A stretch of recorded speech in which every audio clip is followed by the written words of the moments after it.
Oh, stop. Okay.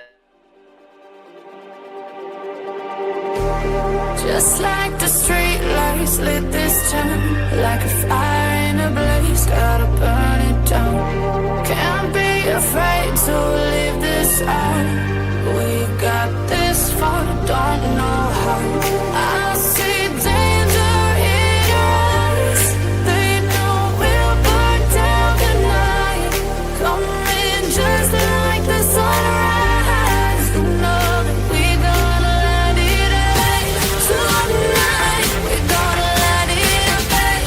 Tonight, we gonna let it just like the sunrise. We gonna let it rain.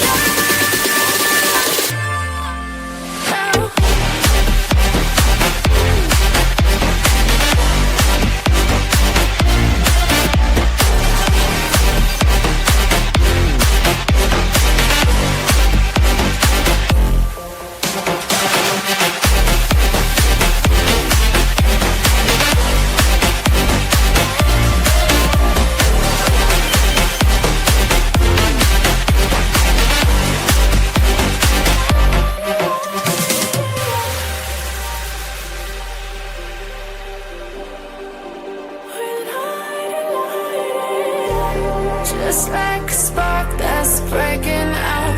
Can't make a stop, can't turn back now. We know that there's no room for doubt.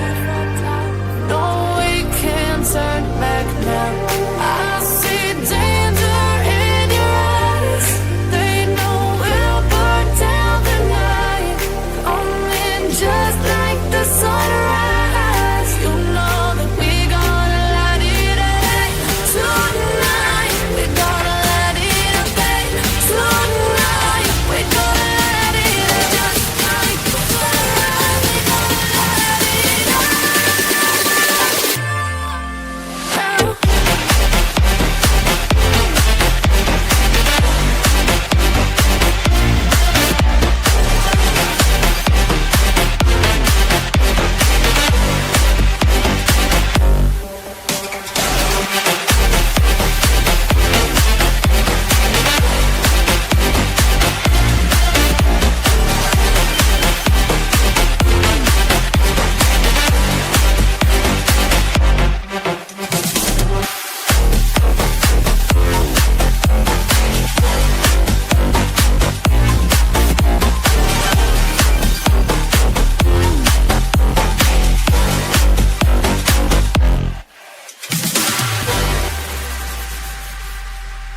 Ember. Oh, Ember. Miss Ember. Oh, great, Ember. Tell me what I'm doing. Appreciate you, Ember. Love Ember. She's great. Bottom of the barrel Ember bullshit. Oh my God, Ember. Ember. We love you, Amber. You rock at that, Ember. Ember is the queen. We're neighbors, Ember. I see you, Ember. Hey, Ember is hot.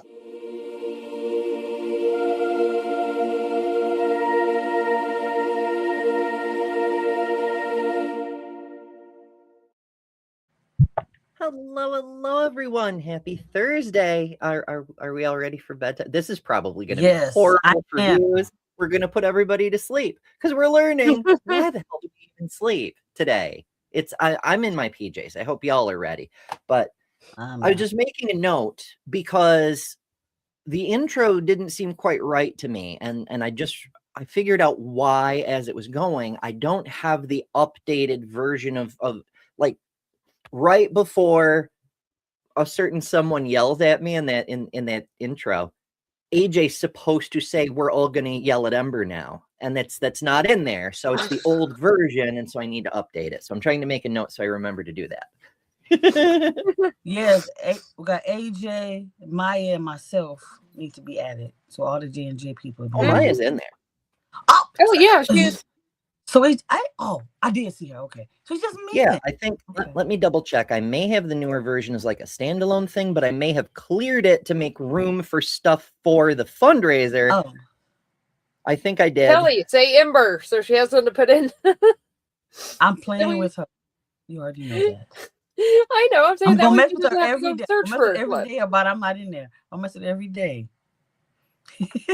Well, I need like video of people saying my name to put it in the thing. So say Ember. So she I have. I definitely know I have. I always say I love Ember. Everybody There we loves go. Ember. If you don't love Ember, 5 there's a minutes problem. in. I'll make a note. I'll come back and collect it later. If everybody don't love Ember, then they have a problem. They gotta go to me to handle it. Oh yeah. Nah. Where am I putting notes? What was I? Kelly. Anybody got enough sleep last night? No. No. No. I stayed up too late working on things. It just but I do have things that I was working on. Go ahead, Lil, before I go crazy. I was a player that I should have talking to somebody, but on top of that, my dogs decided to use my legs as pillows all last night, so I couldn't stretch out. I couldn't move. Yeah. Yeah, because me and you was messaging each other like 2, 3 o'clock in the morning. Yeah. Yeah, it was like 2 or 3 in the morning. It was, yeah. I was up pretty late. You know, I have a hypothesis that sleep is an addiction that we pick up when we're infants and we're too weak to resist. And by the time we get older, we've been doing it for so long. You know, the longer you do an addiction, the harder it is to break. And so, like, what people describe as sleep deprivation, that's just withdrawal symptoms. It feels like it. Especially when you get like super sleep deprived, like, because I've had chronic insomnia since I was like in my early teens. And if I go more than about a week with less than about 6 hours of sleep, I start getting loopy and I can't function right.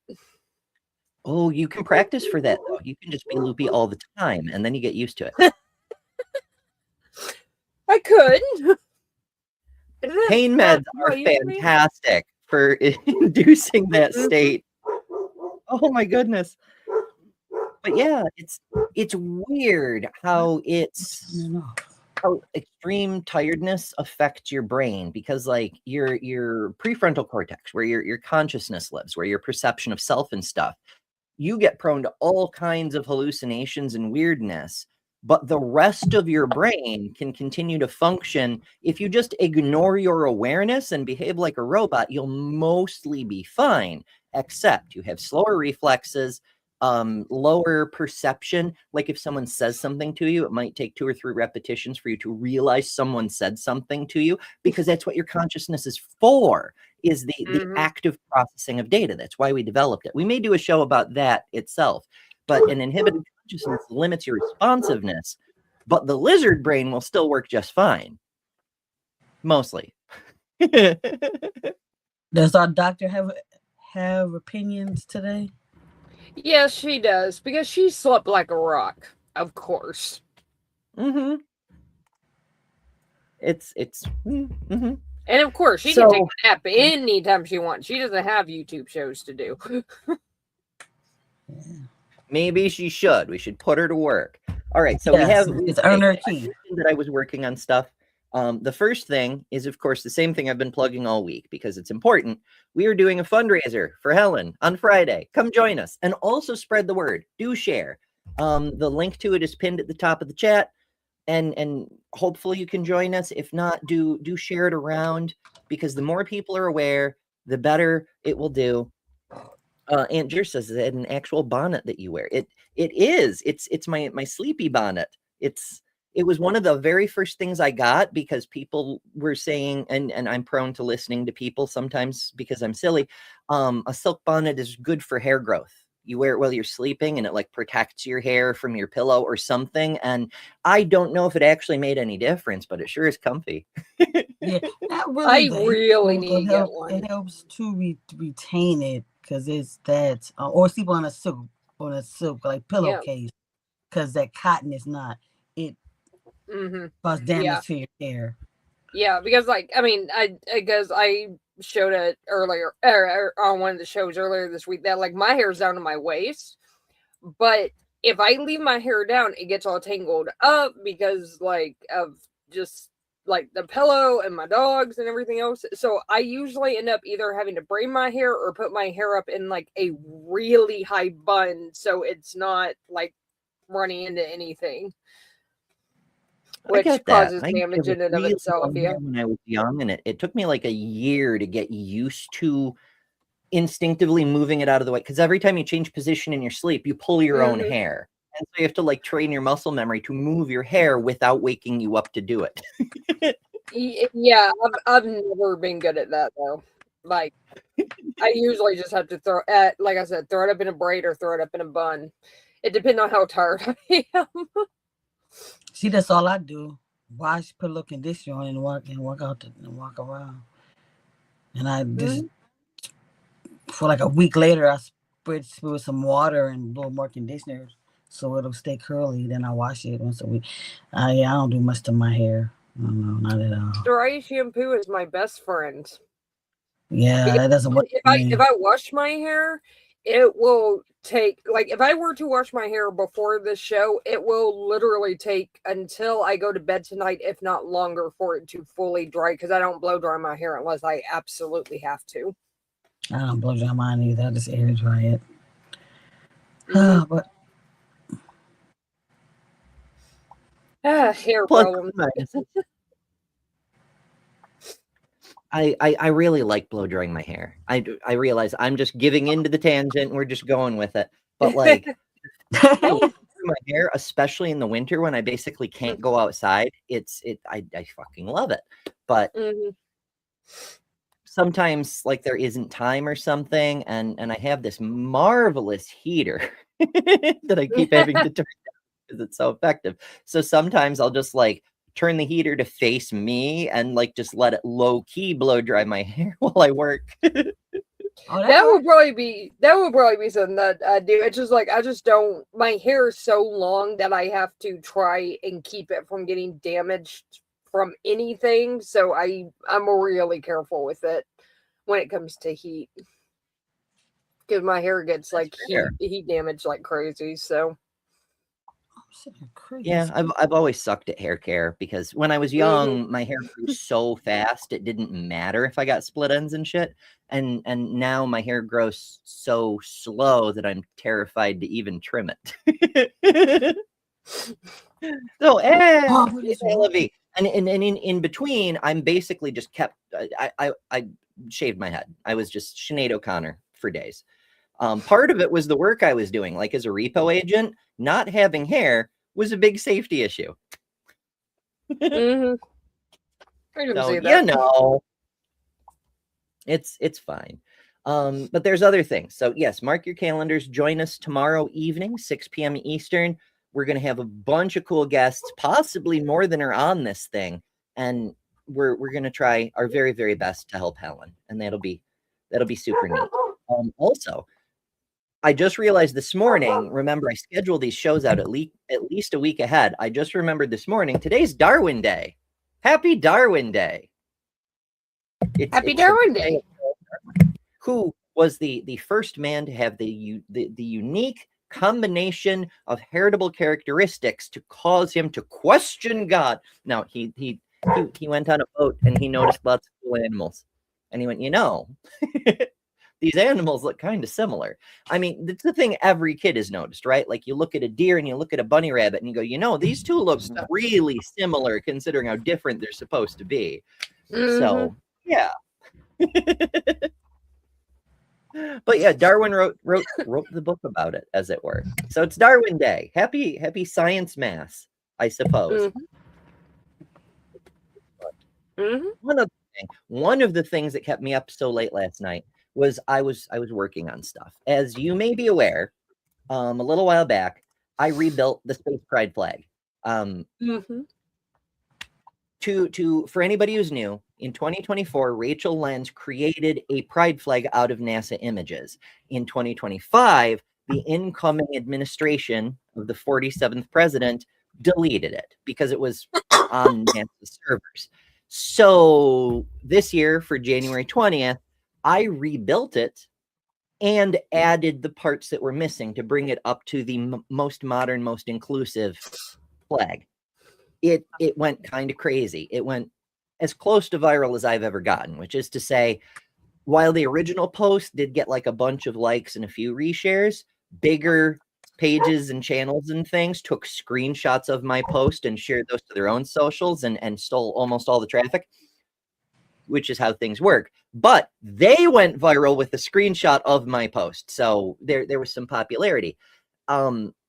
Word has very slowly been spreading that I'm the actual source of the damn thing, and people have been pestering me. As you know, many people here have asked for like an actual flag, and I got that set up a week or so ago, and it's selling more than every other item in my store combined, and people are pestering me for other flags because like this flag, I agree, is fucking amazing, but they want other flags. So I was working on other flags in between all the other shit I do yesterday. And so I have created several. We have one. Oh, I must get that. The trans flag and the intersex flag so far. I did make a version with the garlic bread, but it just doesn't work. I'll pull it up real quick if you want. So you can see what it looked like. But it just, I thought about making it available as an option, but I kind of want to like keep the store as clean and did it not share? Did I just freeze my entire computer? Okay, I think we're good. It just sounds like it's thinking. Okay.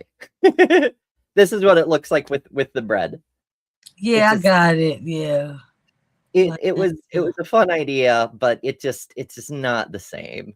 Yeah, it doesn't need it on there. The problem was this is the raw PNG. You're on the store, you see the sample files, which are like 800 pixel PNGs. This is over 9,000. It's over 9,000, folks. It's 9,000 pixels across, so that you can print it 56 inches big on an actual flag, and it'll still have resolution. So yeah, it's a big file. Oh shit! I shouldn't have done that. I'm bad at my job. Now I have to re-add the screen share. My goodness. But I did want to tell you folks, those are out there. Do feel free to spread the word about those too, because like, believe it or not, there's a non-zero chance I could make enough money to pay for like a medicine with sales of these things. And that could make a very big difference. So do feel encouraged to spread the word. I don't make a lot on each flag. Yeah. But if the others sell even a fraction as well as the first one does, I may be able to afford a medicine. And that could help a lot. We want her to be able to afford all her medicines. So buy. Great. Share. Oh my goodness. So yeah. You'll go to sleep. I know. I knocked her out with all this talk of space, because you know space is one of Lil's favorite things, and so it relaxed her, and she just conk, because she did say she'd been staying up. So do you suppose, a lot of people say count sheep if you need to sleep. I always did better with like counting globular clusters and galaxies and shit. I don't know. I'm probably silly. I never even saw. I tried to do that, but I was like, where did the sheep come from? Where is the sheep? I never could figure it out when I was a kid. But I remember when my kids were little, and this was a cute little Sesame Street thing, but it was like sleep time. So they had all their skits that was like sleepy themed. And I would put that on for my kids whenever they were about to go to bed. Andrew says you need to make tangent a flag so that Lil can throw a flag on the tangent play. Yes. Yeah. No, you can't fool us. You're responsible for at least a third of the tangents on this channel. Oh, I know. Watching. I just washed mine, so mine is in the basement. I have to get it from off the dryer.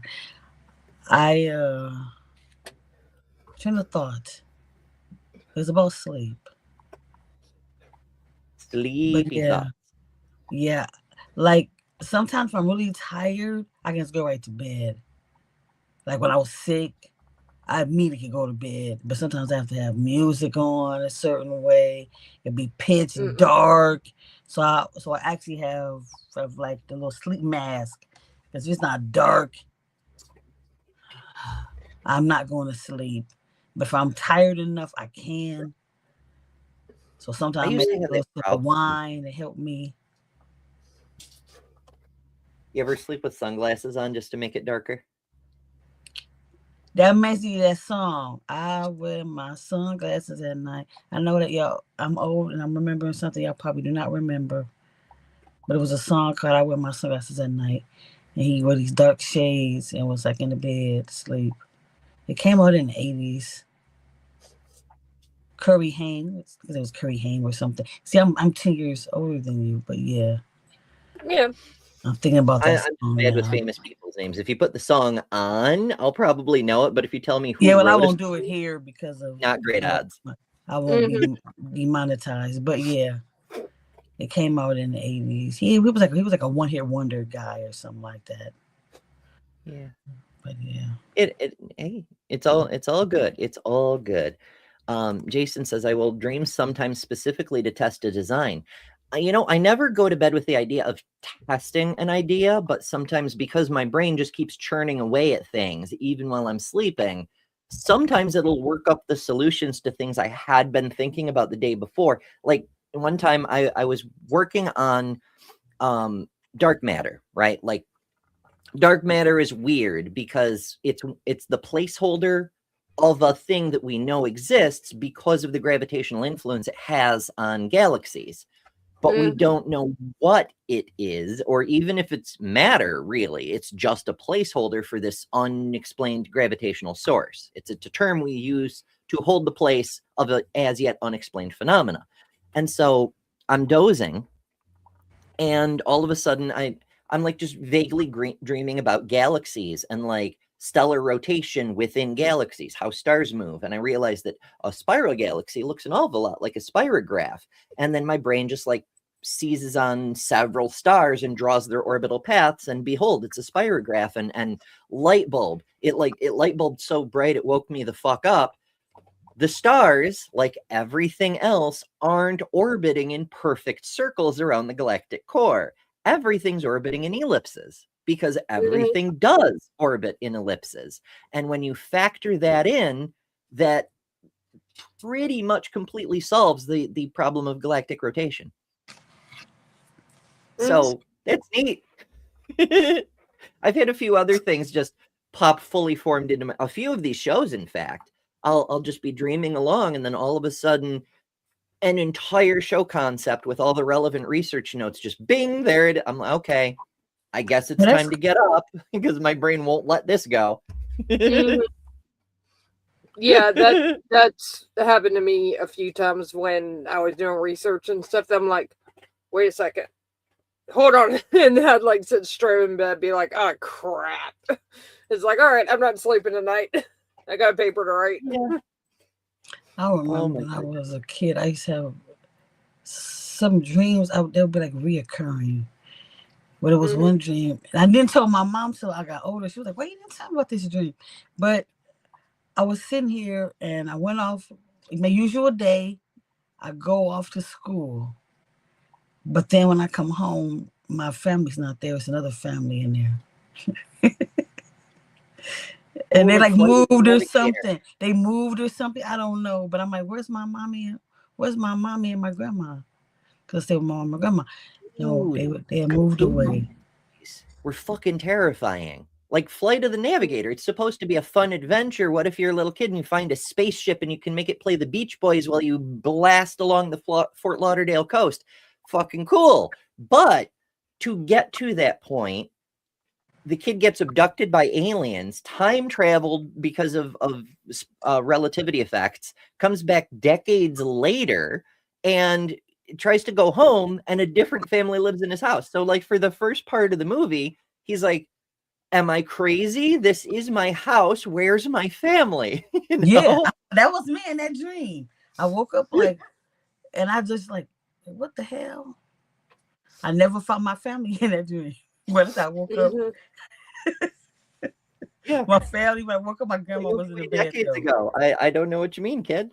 And then we get abducted by NASA to find out what's in your brain. Oh my God, it's wild. You have to escape from the government. No wonder none of us trust the government. I blame Disney. I'm not ashamed to say it anymore, but I peed in the bed later in life. And sometimes I'll have dreams, water dreams. And I would wake up and the bed was wet. I would tell them I was falling off a waterfall or something, or I was in a pool or something. I always have a water dream when I wake up and the bed would be wet. It's pretty normal. I have a specific phobia that if I have a rather bad experience with that phobia in like everyday life, especially something that I'm not expecting or something, I will dream about it for days on end. They are nightmares and I will wake up screaming the entire time. So I usually don't how to fix recurring nightmares when I was very, very small. But I'll save that story for another time because I want to touch on the fact what Kelly just said. It is actually very, very normal. Even adults occasionally have accidents. Sometimes it's a sleep paralysis issue. Sometimes it's something about your dream. It like turns off your body's response to like, hey, you've got to go. There's a bunch of different reasons. Even a basic urinary tract infection can be responsible. It's bodies are messy. Don't be ashamed if you have an accident. It happens. It's fine. But if it does, you may need to hydrate. Hey folks, I've been working hard on my health, and so far I've lost over 140 pounds. A huge part of good health is hydration. That's why I'm thrilled to partner with Epic Water Filters. Check this out. Not only can you say goodbye to expensive bottled water, but these filters are made in the US, so no tariffs, and they're made to fit your life. From these lovely pitchers I can fill from, to sink units, to portable filters that fit in your reusable bottle. With Epic, I can refill from nature's water sources and not have to worry about bacteria and whatnot. But also, send back a used filter to be responsibly recycled, and they'll send you a free replacement, saving you and the earth even more. Want to save a ton of money, be healthier, and build a better world? Head to epicwaterfilters.com and enter code EMBER15 at checkout for 15% off. Don't settle for random water. Upgrade to Epic. You like that? That was a great That was a nice one. Yeah, I really liked how you did that. Like my bonnet. I was like, oh, I see what she did there. I really need to get better at paying attention to when people just throw out the word wet. I'm like, perfect, nail it. I still miss them more often than not. I'm very bad at this job. That's probably why they did pretty good for that one. That one was pretty good. That was a good one. That was a great one. I like that one. All right. One more side note before we really get into it. You may have noticed our opening dawdle is taking longer than usual. That's because, as has been the trend this week, there's another show we're sending you to after this one. At the conclusion of this show, we're going to send you over to Lil's place for a little political fun time. We have a politics sandwich today. Chris was talking about politics. Here we're going to take our little nap together, and then more politics. Yay! Yay! I was asleep during his show, or trying to. Yeah, I have like politics stuff for like the next like 2 days because I've got 4 days. No, I've got politicality today. I think my interview with Ambush's apostate Seth is coming out, I think tomorrow or the day after that, but that's about Christian nationalism. I'm going to be on Vandalia talking about Christian nationalism, and then I've got politicality again on Sunday. Yeah, I see get that. It's Sunday. all politics all the time. I'm glad it's not going to be during my time, but if I do a show, it's going to be between 3 and 5 around that time. Mm-hmm. If I have guests, but I've been trying to think of stuff that I'm going to do on my own, so I don't have to have a guest sometimes. But I'm going to be on a lot of other people's shows coming up. If you want people to stop inviting you places to talk about Christian nationalism, just point out the fact that it is a conspiracy theory. As soon as you point out a political movement is a conspiracy theory, like young Earth creationism, for example, no one will talk to you about it. I'll be like, you think an obvious conspiracy theory is a conspiracy? We can't have that. You need a tinfoil hat, fam. I'm like, that's the opposite. Like, calling a flat earther a tinfoil hatter is not a conspiracy theory. It's calling them a conspiracy theorist because they're using pseudoscience. And like, we can show that, but never mind. I digress. The point is, I did a round of presentations about the nuts and bolts of Christian nationalism maybe 2 years ago, possibly. And like, no one wants to talk to me about it because I'm pointing out more than just MAGA bad, right? Like, there's society level problems that you really need to address, or this is just going to keep happening. But it's much more fun to go red hat bad, I guess. I don't know. Well, I'll have to have you on my channel then. And we'll have to do a thing. Yeah, I need you on. Yeah, I had Lil already. Never been on Lil's, and then Amber's never been on mine. I didn't get mine set up so I can start doing interviews. I also have to do Dr. Kip. Yeah, I got him first. I got him first. Regular Felix says tinfoil hats, aluminum foil won't stop their broadcast. You need a good copper mesh. It's true. You need a proper Faraday bonnet. I kind of want a Faraday bonnet now. All right. We'll get to it. I'm only a little salty that people don't invite me places. I'm like, okay. So first let's start out with what the hell is this? Like, why do mammals sleep? Something like that. Let's find out some absolutely true facts to get us going.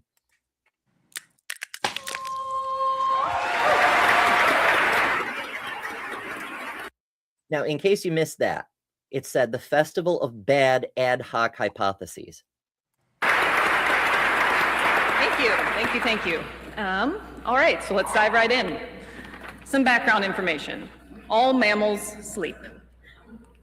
Another fact, different species sleep different amounts per day. So here I have plotted over the course of a 24-hour day how much sleep each of these different species gets.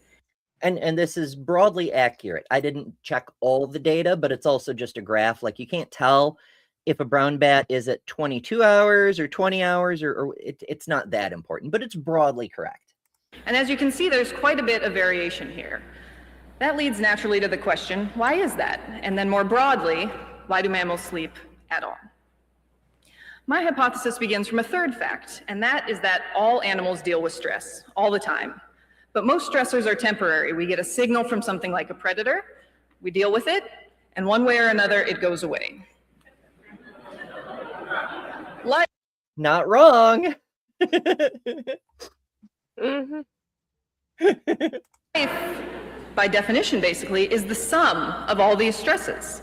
But there's something missing from this picture, and it's a stressor that we all share, that we are constantly exposed to, and that is absolutely intolerable 24 hours a day. And that's you. Also, not wrong.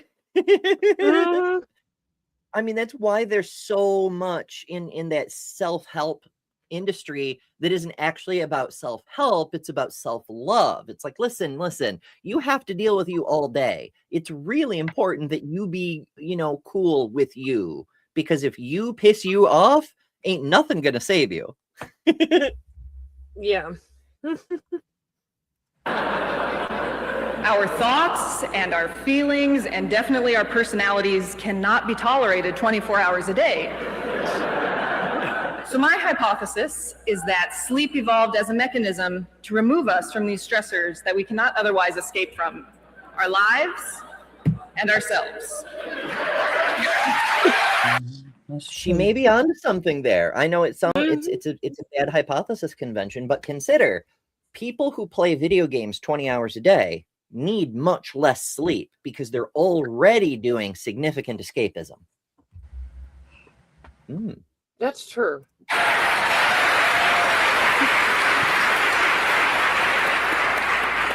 To further elucidate this hypothesis, I created a metric called basic satisfaction, which is basically how satisfied an organism is with its life.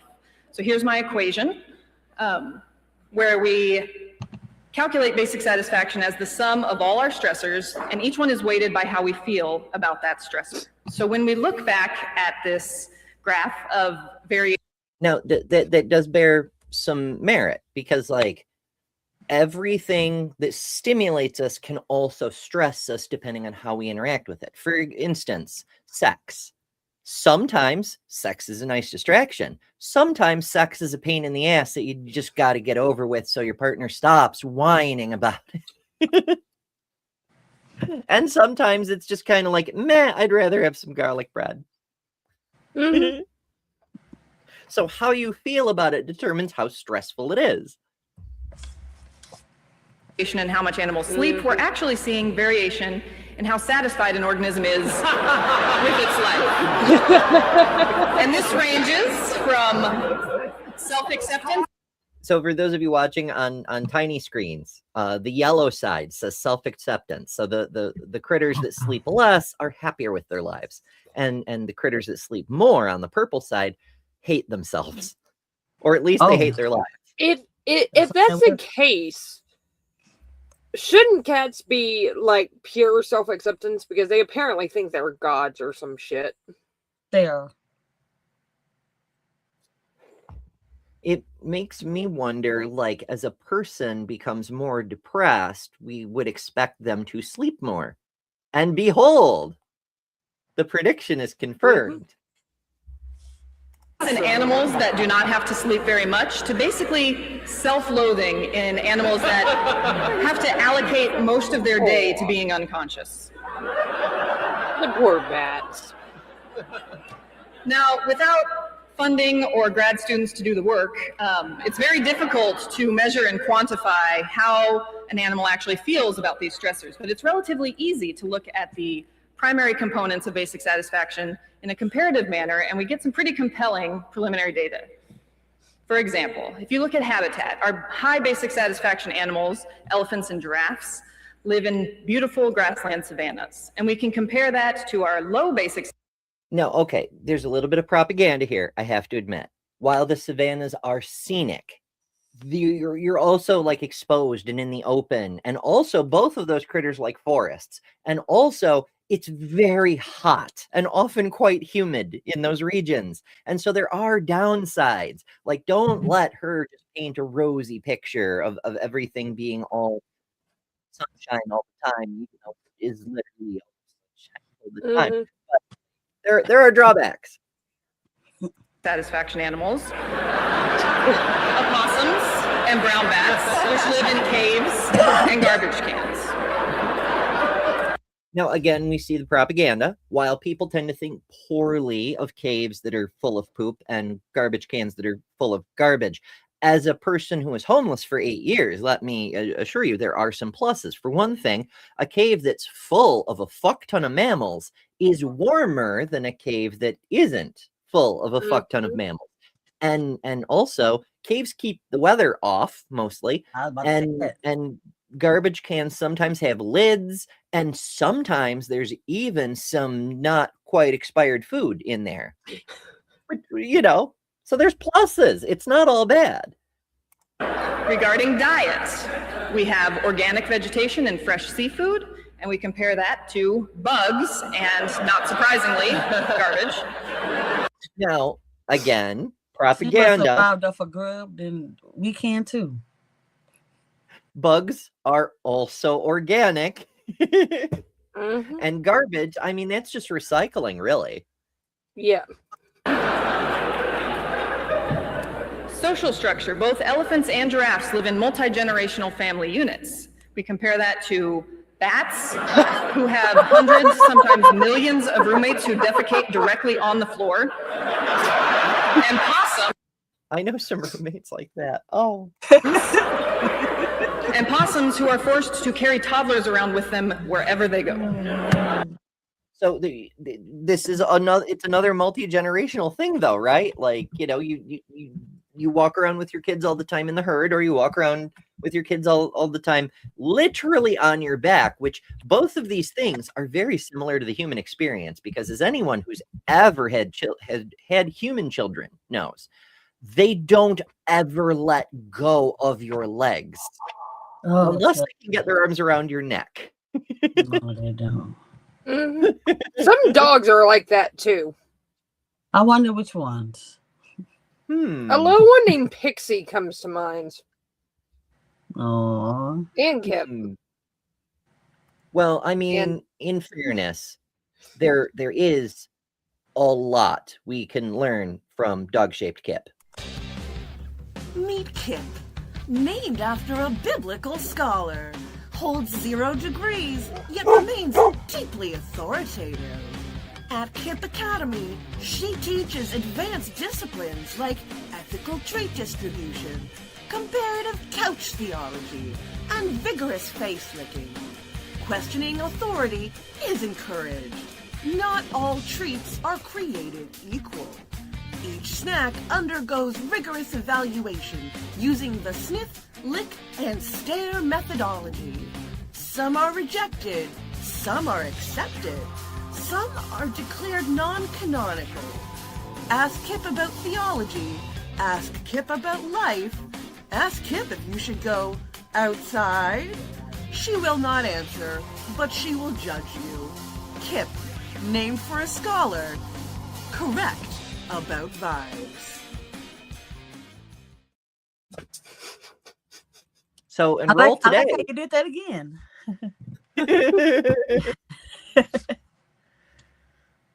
You probably really could make one of those joke certificate things that people can buy for $5 or whatever. I need to do that. Even people who have no idea about the joke and just stumble across the website for $5, even as a joke novelty, they'll still do it, They'll be like, oh, I know someone who loves a dog. This will be a great birthday present or graduation gift. Or congratulations, child. You have just received your master's degree. And in honor of the occasion, I bestow your honorary dog turret. I need to do that. Oh, yes. Yes, I need to do that. I mean, consider Dr. Kaylin Conrad spent $1,800 getting a fake diploma. Granted, it was on purpose and for a video, which, for science or something. But, people spend $5 for a joke. Yes. Yeah. All right, continuing on. Giraffes are adorned in trendy spots, indicating high self-esteem, whereas possums wear loose-fitting neutrals, perhaps indicating low self. Well, now I feel called out because, the trendy spots, the high self-esteem, you take care of yourself, you're dressing well, and here I am on a stream, literally in my pajamas. Granted, it's for the theme of the video, but still, I'm on camera in my pajamas, and I'm suddenly feeling very self-conscious about that. Well, here's a little secret. So am I. Natural beauty. Just stop his pajamas. See, I'm watching these possums and I'm thinking about Felicia now. Because she had on a possum hoodie with the... Possums are awesome. Oh, yeah. Yeah, because for those of you just joining us for the first time, yesterday, Kelly did a show on her channel, Detroit Atheist Queen 24/7, all one thing, no spaces. With Felicia by Nature, who was wearing a possum hoodie. Yeah. It was so cute. Yesterday was Dr. Kip. The one before that was Felicia. Oh, did I get am I slipping through time again? It's been known to It happens. It happens. It happens. It happens. It happens. It happens. It's okay. Yeah. You're thinking about dog-shaped Dr. Kip. Well, one of those things. It's fine. Yeah. Self-esteem? It's so cute, though. It's so cute. Public perception is also important. It's true that elephants and giraffes kind of win the PR nightmare, or PR game or something. You know what? Boobies. Everybody loves boobies. Everybody loves boobies. Am I the only one that's getting irritated about the laughter in the crowd? I don't know. Something's just faking it out. I don't know. I know. Who gave the crowd a microphone? I mean, I realize this is like, it's literally bad science on purpose, and it's kind of hilarious. But like, they're laughing at everything. Yeah, like that doesn't even seem real. Like, is that a laugh track or something? Yeah. Oh, goodness. Okay. Oh, Jason says in the hood in Boston, people will walk around in hospital scrubs. I mean, that's fair. People who work in hospitals just wear scrubs all the time. They don't care. Mhm. Now, I recently, somebody sent me a red shirt because I did an appearance and I wore like my red top, like, you know, the one. And so somebody sent me a red shirt from my wish list. I didn't even realize it was a scrub top until I got it and I put it on and I'm like, why do I look like a nurse? Oh, it's cut like a scrub top. Yes. Oh, goodness. But I mean, it is red and I do look good in red. Yes. So, especially that thumbnail on the fundraiser. I like that. What's that? Especially that picture of you in that red on the thumbnail for the fundraiser. Oh, yeah, that's right. Yeah, because I used to use it as like my main thumbnail. I wonder if I can I scale this so we can see the damn thing? There we go. Yeah. Yeah, I like it used to be when we called the show Hot Topic, that was the picture that went along with the thumb. When I upgraded for the new year, I updated the photo too. I don't know if the photo's an upgrade because while I like the colors better, I think I'm actually prettier in that photo. Yep. I suspect my crow's feet may be scaring viewers away. I don't know, but no, whatever.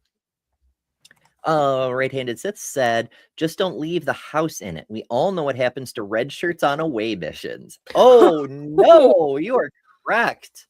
Oh, we no. have to be careful.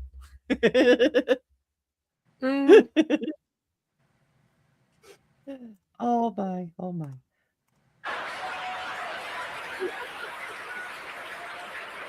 Elephants and giraffes are frequently associated with children and fun, whereas our low basic satisfaction animals are frequently associated with things like disease, death, sin, and apparently arson. I mean, sloths, poor sloths. Like sloths are delightful. They're so slow, but they're adorable, and also their poop is peculiar. But like, they're the only animal. Like all the other sins make sense, right? Like greed, that's bad for community relations. A greedy person is going to destabilize a whole community for their own selfish gain.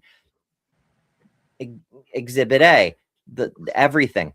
But like, sloth is just a guy. It's just a little guy trying to do his thing, you know? Like, why is he a sin?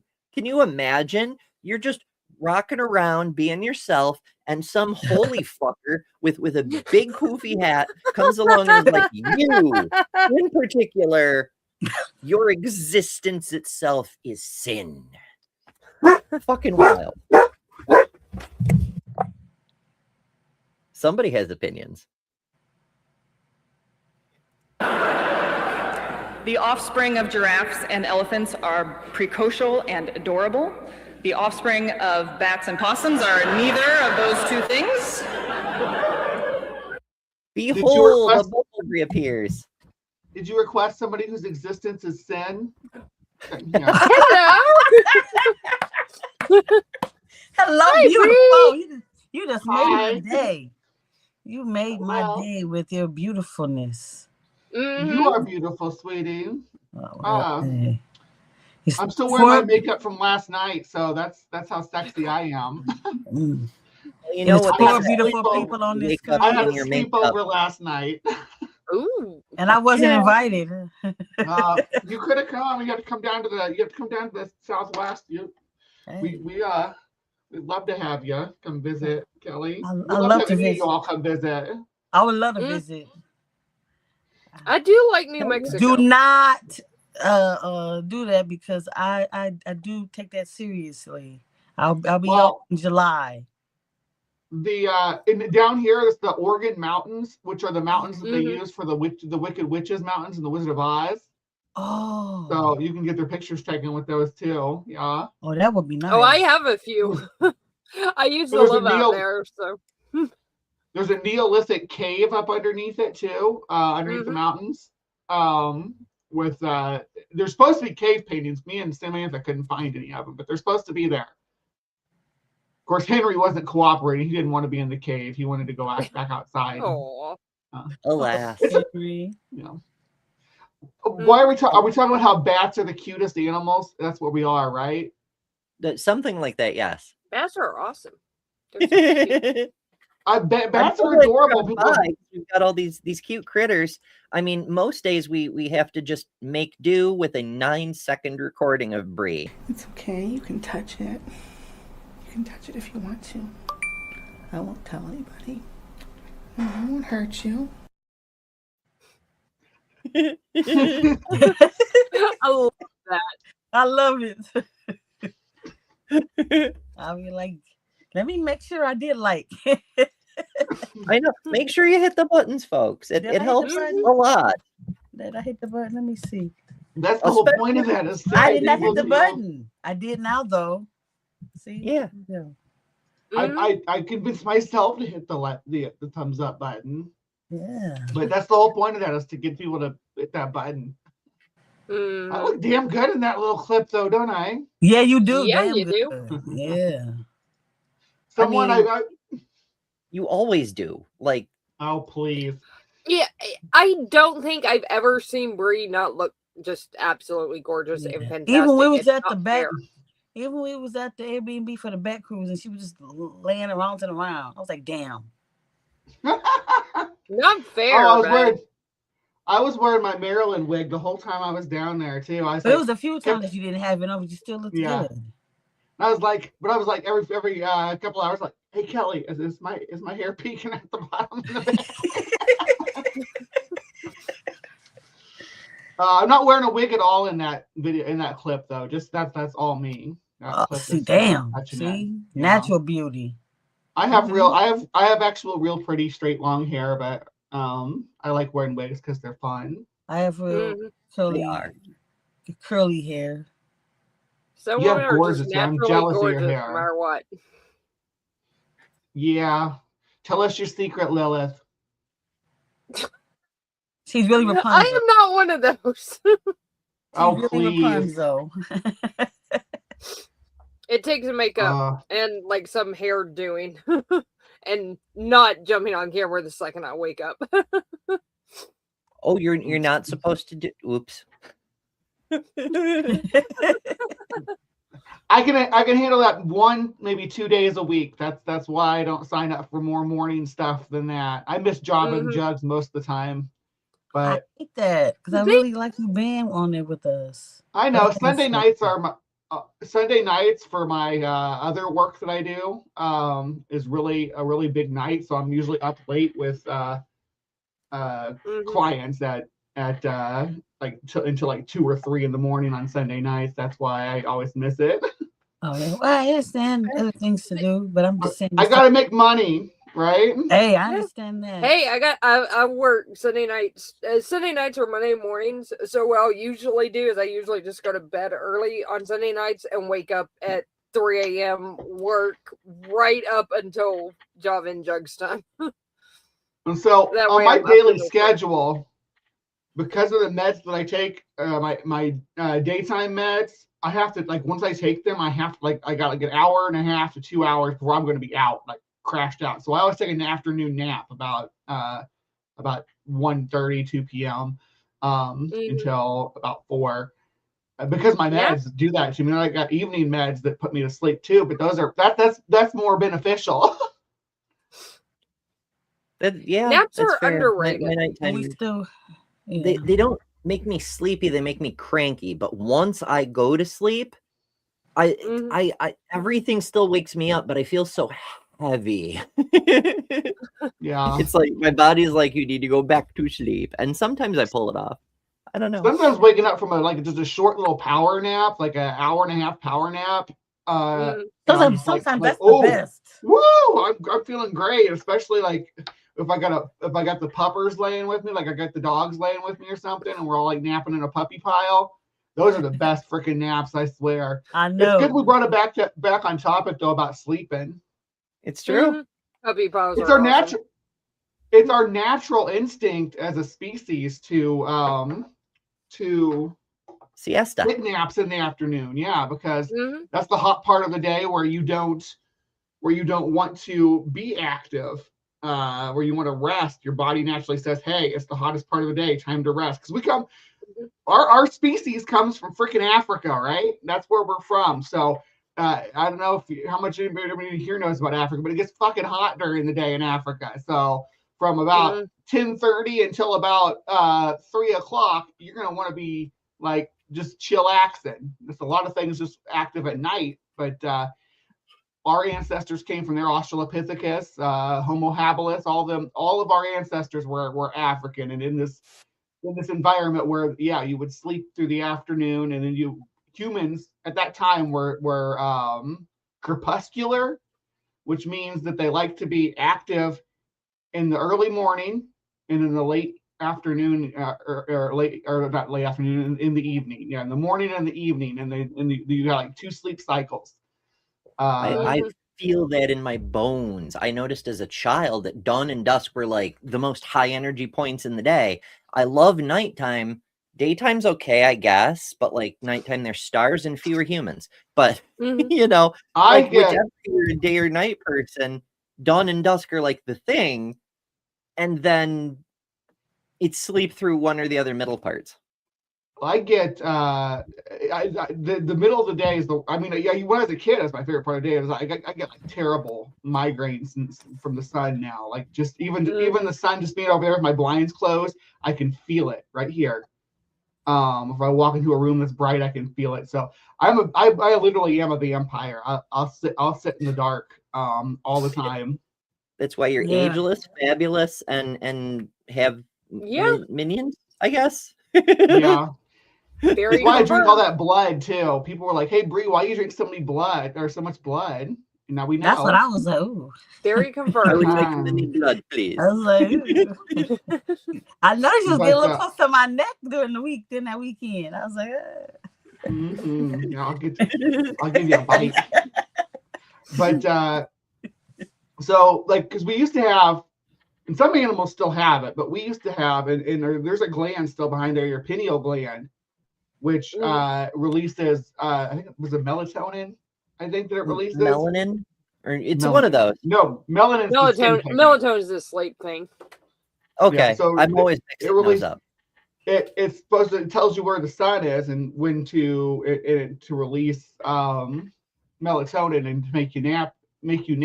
And some animals still have that, like a tuatara, you can still see it on top of their head. It's like a third eye. But we do have it. Our ancestors did have it open, but it's calcified over now. Your pineal gland is calcified, don't you know? You need to therapy on yourself to free those energies. Need crystal resonance and things. Yeah, actually, there is some reality to that. Like aging and calcification of the pineal gland, there's a correlation. It's not really correct to say there's causation in either direction, but as you get older, your pineal gland calcifies. And I don't know that anyone has ever had calcified pineal gland as cause of death, but it probably doesn't make any of the other biosystems that depend on output from that gland work better. So there's that, I guess. Well, it mostly regulates our sleep pattern, but the issue with that is regulating your sleep pattern also regulates your brain's release of that endogenous DMT that we have inside of ourselves to make you like see shit, like to make you dream. It's your dream juice. Your brain can, if your pineal gland is malfunctioning, you can start releasing dream juice in the middle of the day and having visual and audible hallucinations. Truckers actually deal with that a lot. Amber's a trucker. And yeah, if you stay awake while your pineal gland is just pumping out that melatonin and telling the rest of your body that you were sleeping, you'll start dreaming. The DMT will kick in, and you'll start seeing shadow people and shit. What's the weirdest thing you ever saw when you were had been on the road too long, Ember? A giraffe. A giraffe? I was oh my driving down gosh. the highway. I knew I was seeing a Jeep Cherokee, but my brain was perceiving it as a giraffe moving at 65 miles an hour. I'm like, I know that's not a giraffe. I can tell what it is. I can read the damn license plate, but my brain is going, that's a giraffe. It's time to pull into the next rest stop, Ember. I know. Although I did have one worse. It wasn't the weirdest thing I ever saw. It was a lack of thing. I was on like 40 hours straight. And this was one of those jobs where you have to stop every little while to unload a bunch of heavy shit. So it was like an exertion 40 hours, not just a driving 40 hours. Mm. And we were on our way back to the terminal, but we were still like 3 hours away going through this section of highway. And all of a sudden the road disappeared. I knew it was there, but I just could not see it. My eyeballs just could not perceive it. I'm like, it was terrifying. I'm like, I need to pull over right the fuck now, but how do I do that when I can't see the road? So yeah, that was a moment I did my best, because like I could see the land on the sides of the road. It wasn't even blackness. It was nothing. It was just no data. That's crazy. Yeah. That's some never-ending story shit right there. The nothing came and took the road away. Mm-hmm. Yeah. So I mean, I felt all right, but clearly my brain was like malfunctioning badly. So I pulled over, I put on my 4-ways, and I went back to bed. And my co-driver woke up and was like, why are we on the side of the highway 2 hours from the terminal? And I explained what happened, and he went, yeah, good call. I didn't want to die today. There's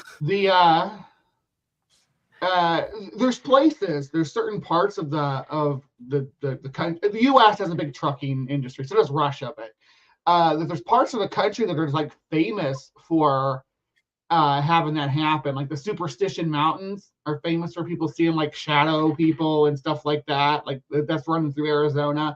Parts of Kansas are famous for having like stuff that goes across the roads and spook lights and stuff. You notice that these are always places where it's like super flat. There's nothing going on, so your brain is like shut off, and you're going straight. You're not turning a lot. There's not a lot of heavy traffic, and you're just like kind of staring off. And yeah, your brain starts releasing all that goody juice. It's always those flat places. Oh yeah, Nevada. Nevada's bad. Nebraska. Like one of the reasons they have truck stops as frequently as they do in Nebraska, it's not really necessary. It's like for highway hypnosis reasons. Like there's a town called Big Spring along the Platte River, and there isn't actually a need to have a town there other than to give travelers somewhere to stop. It's like not even like in old times, it was 1 day from the previous village, so you needed a hotel. No, it's just to have somewhere to stop for highway hypnosis reasons. It's like a way station for truckers. Kind of, yeah. I mean, it's basically 2 truck stops, a mechanic's shop, and the workers' houses. Like there's nothing else there. Some areas of Texas are real bad about that too. That there's just miles. Like my town here and the next town, it's just 30 minutes of nothing and forest. Yeah. So you live more towards the Central Plateau, don't you? No, I live in East Texas. I'm not. Yeah, like I live east of Dallas, so I'm in the woods. You don't sound like you live in East Texas. Are you not from there? I grew up here. I grew up in Dallas. Oh my God! You don't sound like you had a meemaw. I had a Grand. Yeah, I had a Grand and a Gonga. I didn't pick either name, by the way. Gonga, you say? A Gonga? Yeah, my oldest cousin picked that one like 20 years before I got there, and she just kept it. Well, people say East Texas. It's like the southern part of Texas. It's the part of Texas. This part of the South. And they have a distinct culture though, and that's one of the things that I always thought, because my ex-wife, my first wife, was from Grapevine, and she called her grandma Meemaw, and she had one of those southern accents that melts you like butter. Although real sweet southern grandma. That's my mom. My mom's got a really thick southern accent. My mom, or my dad, his grandfather name, he went by Pawpaw. So of course I go by Mammy. Mammy. Mm-hmm. It's it's a nickname my parents have called me for since I was born. So I'm just like, yeah, it works as a grandma name too. Why not? I don't have any grandkids yet, but I think when I do, I'm gonna have them call me the Ancient One. Oh my goodness! Good choice. I love that. Gamma. Gamma, come here, Gamma. I say, Mama, can we go see Ancient One? I like that. Gamma. Gamma, are you Gamma? Gamma. Yeah. But that was, she was too little to say grandma. She would say Gamma. Mm-hmm. But yeah. I think that's how with my dad's mom, who I call Ganga, I think that's how it started, is he couldn't say grandma. My father's mom was older, so everybody, but it was funny, like I'm like 25 out of 30 grandkids that my granny on my father's side had, and so the older ones called her mama because they were, she was still young, like 40 and early 50s, but then the older ones like me, we always called her granny.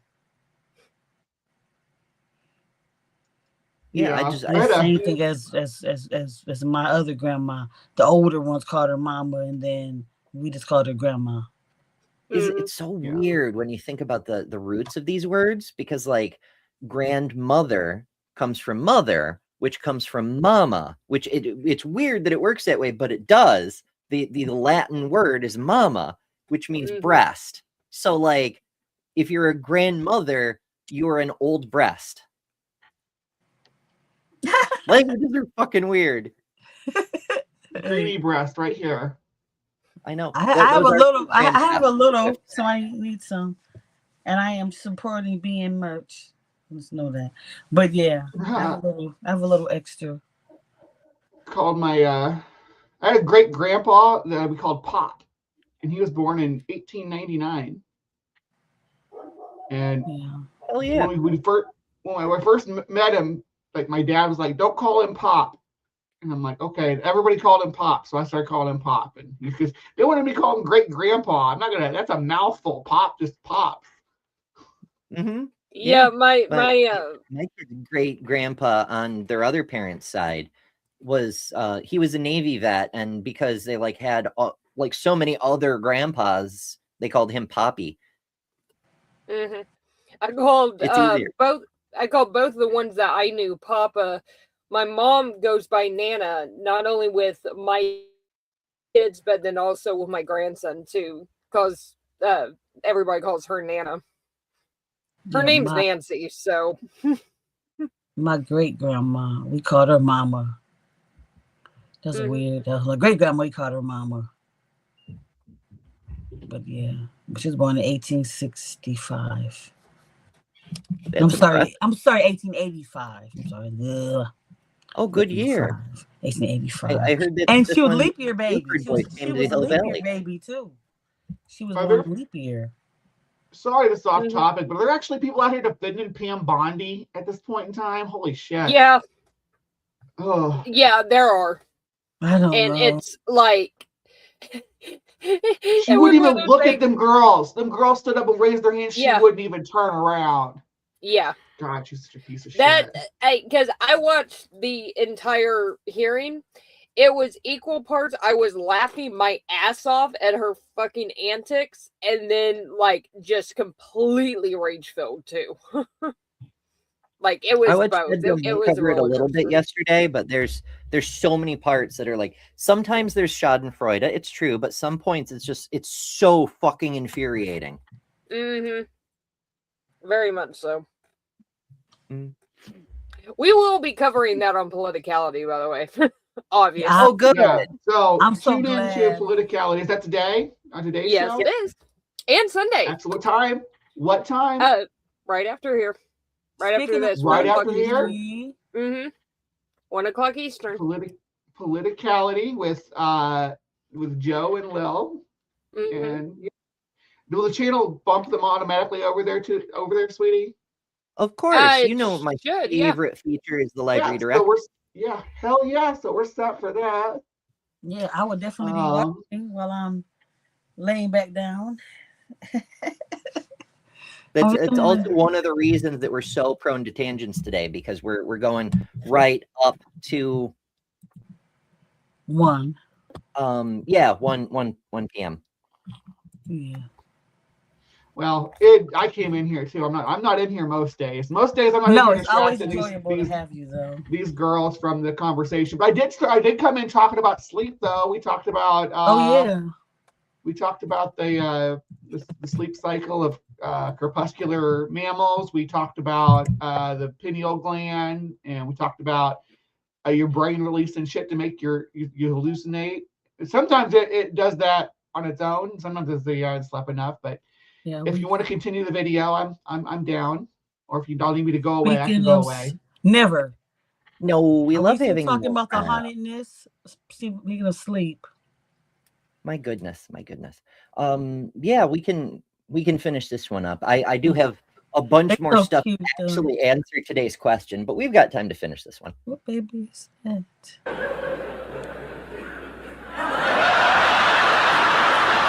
Yeah, this crowd gets on my nerves.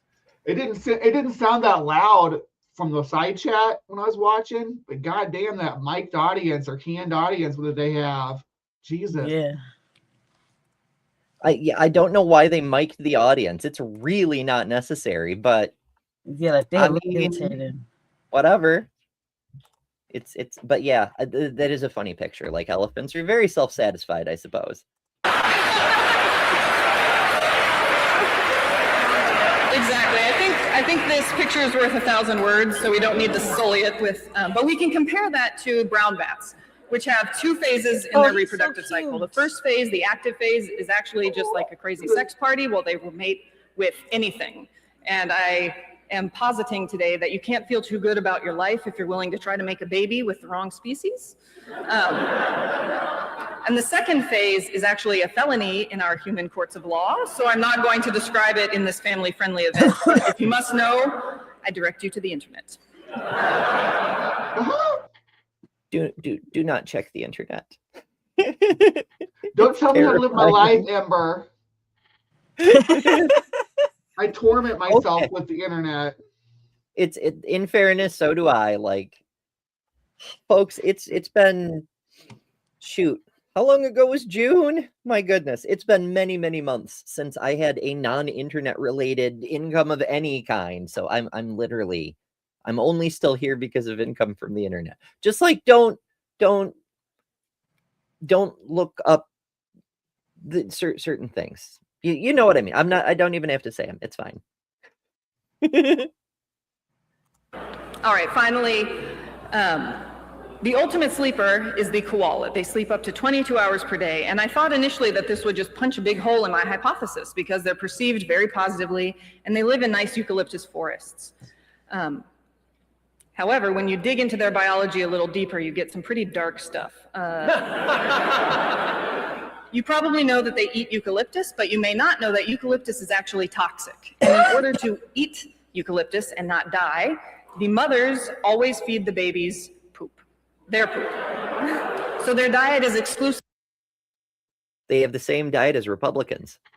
It's called pap, fecal pap. It's not really poop though. It's kind of disingenuous to call it that. It's got nutrients and stuff in it. It's not just feces. It's specially prepared poop. Oh yeah, I mean, I guess I don't know what else you call it. That's like it's squirt pee people. Ay. But yeah, it's not that much different than a mother bird chewing up food for the babies kind of thing. It's just a little more processed, but and ungulates do that too. Who do? ungulates, the babies follow the mom around and eat the poop. Ungulates, cattle, deer, goats, giraffes. They need the gut flora to help break down the silica, because no mammal, as far as I know, has the natural processes to break down silica and to pull nutrients out of silica-rich diet, like leaves. But the symbiotic relationship we have with our gut flora, those guys are able to process it. So we do love like our symbiote. a baby deer or a baby little baby cow, while they're still drinking milk and stuff, they will also munch around in their mom's actual poop, because one, that stuff's easier to digest once it's already been processed once, easier for their little tummies, and two, they get their gut flora that they need from that is attached to their mom's feces. Nature, zoology. Yay. It's so beautiful, sort of. Poison and poop. And when it comes to reproduction, the males have a bifurcating penis and the females have 3 vaginas and 2 uteruses. And now, before all you guys out there are like, ooh, it'd be awesome to have 2 penises, it's actually more like 1 penis that's just been split in half. And I am confident that there's not a woman in here who thinks her basic satisfaction would increase with 2 uteruses. 3 vaginas maybe, but 2 uteruses, scientifically impossible.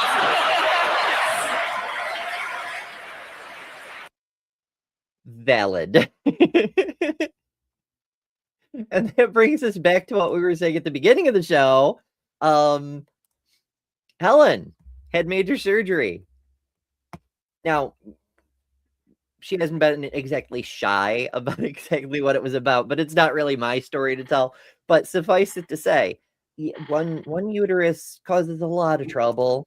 Two of them, I don't even want to fucking think about. And it's a good uterus, so I'm glad that she was able to get it dealt with. Yeah, because so often here in the United States, just because you need a surgery, whether to not die or just because of extreme discomfort that keeps you in pain constantly, you don't necessarily automatically get access to the surgeries you need. Like, for a while she was going through it with the whole, they keep postponing me and now I have to go to a different doctor, and like you have to like get everything prepared beforehand and get scheduled and hope they don't reschedule you. And that's when you have the resources to do the thing. If you don't have the resources, if you don't have an insurance that will cover the thing you need, I guess you just die then. Well, it's normal for doctors to dismiss women's pain, right? Like the reproductive pains and things like that. It's like, oh, you're just being a drama queen. You're just having normal stuff, and you're just being a drama queen about it. Yeah.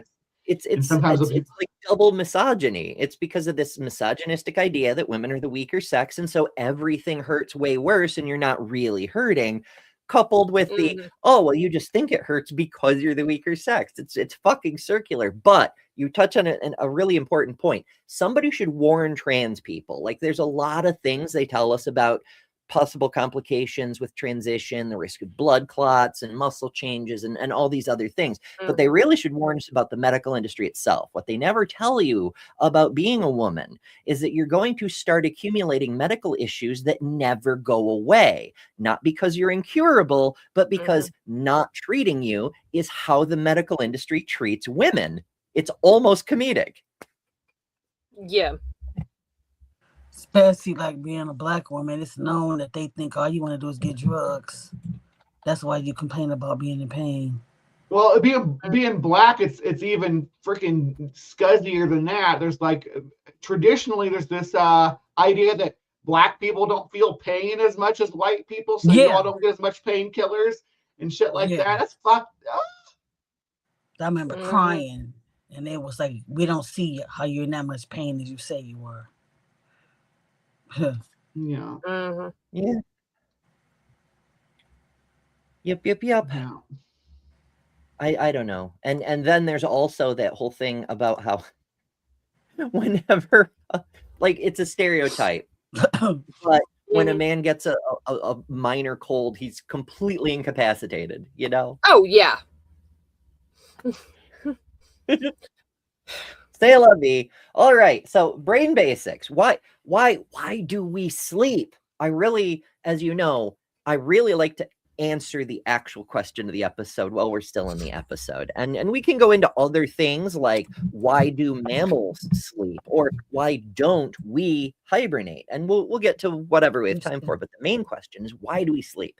So this is from an NIH paper. So asterisk on that, since everything that's good science apparently got purged, but whatever. We're working with what we've got. And it says, it doth say, sleep is an important part. Oh, I should do my tour guide voice. Sleep is an important part of your daily routine. You spend about 1/3 of your time doing it. Quality sleep and getting enough of it at the right times is essential to survival as food and water. And if you need water, head over to epicwaterfilters.com, enter code EMBER15 at checkout for 15% off. Without sleep, you can't form or maintain the pathways in your brain that let you learn and create new memories. Lack of sleep makes it harder to concentrate and respond quickly. Sleep is important to a number of brain functions, including how nerve cells communicate with each other. In fact, your brain and body stay remarkably active while you sleep, so you're not actually resting, you faker. Recent findings suggest that sleep plays a housekeeping role that removes toxins in your brain that build up while you're awake. You know, dealing with the real world. Toxins build up. The real world is toxic. Yes, I agree. How dare you out me, Sapphire? Everyone needs sleep, but its biological purpose remains a mystery, despite the fact we just gave you several reasons. Never mind. Sleep affects most every type of tissue and system in the body. The brain, but also the heart, the lungs, metabolism, immune function, mood, and disease resistance. Research shows that a chronic lack of sleep or getting poor quality sleep increases the risk of health problems like high blood pressure, cardiovascular disease, diabetes, depression, and obesity. Oh, shit. Apparently, I need so much more sleep. Oh, stop it. I just sleepy girl. Oh my goodness. Sleepy girl. Fire from it. It's fine. It's resonance, folks. It's resonance. It's all good. Sleep is a complex and dynamic process that affects how you function in ways scientists are now beginning to understand. This webpage describes how your need for sleep is regulated and what happens in the brain during sleep. And there's a bunch of various stuff like sleep testing and transmitters and genes and things. But like, what is sleep and what does it do? Well, there are several structures in the brain that are involved with sleep.